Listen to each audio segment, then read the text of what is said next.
There's also a moment where Colin's kind of saying to her, like, how are you so calm right now with everything that's going on? Yeah, And I thought that was such a great kind of realization with her as well, is she's not someone who lives all of her stresses and fears and anxieties on the outside, but you can yeah. tell that it doesn't mean that she's not afraid. And so how did you find the space of what does it look like when she's afraid? Because she's not screaming, she understands, she's able to process. She's obviously gone through so much with JJ teaching her as well.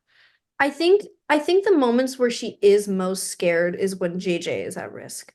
Because at the end of the day, that is her everything. Mhm. And I think that is where she panics the most because for the most part she is collected and she's like, there's a way to work around this and she's very focused and determined.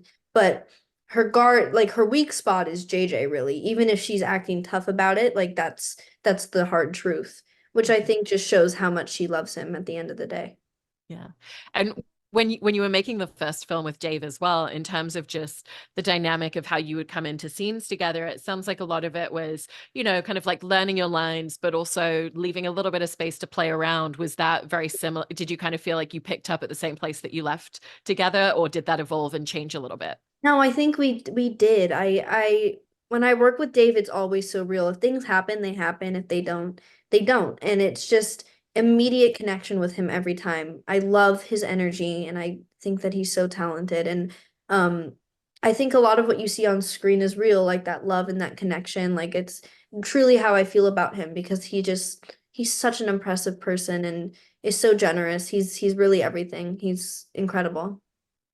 And like you said, the film is so much about them kind of reestablishing their dynamic with each other and kind of really coming back into the fold with each other towards the end. And I think it's really sweet to hear JJ talk about, I wish I could have been around the first 9 years of your life. I didn't get to be there. And so that's why the time that we have together now is so important. And so for Sophie, what did you want the space to be? Because again, it's a new space that even the two of them haven't found yet in their relationship. It's all new to them.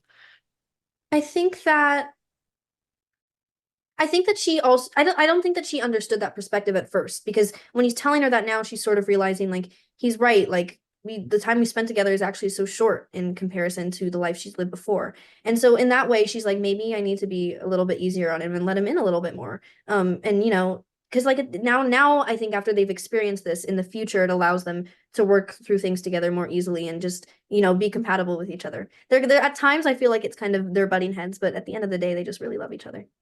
Yeah, it's definitely a lot of the heart of the film with the two of you in it. So Yeah. congratulations on such a great film and congratulations on everything that you've done with Sophie over these two movies. And thank you so much. Thank you so much. Thank you.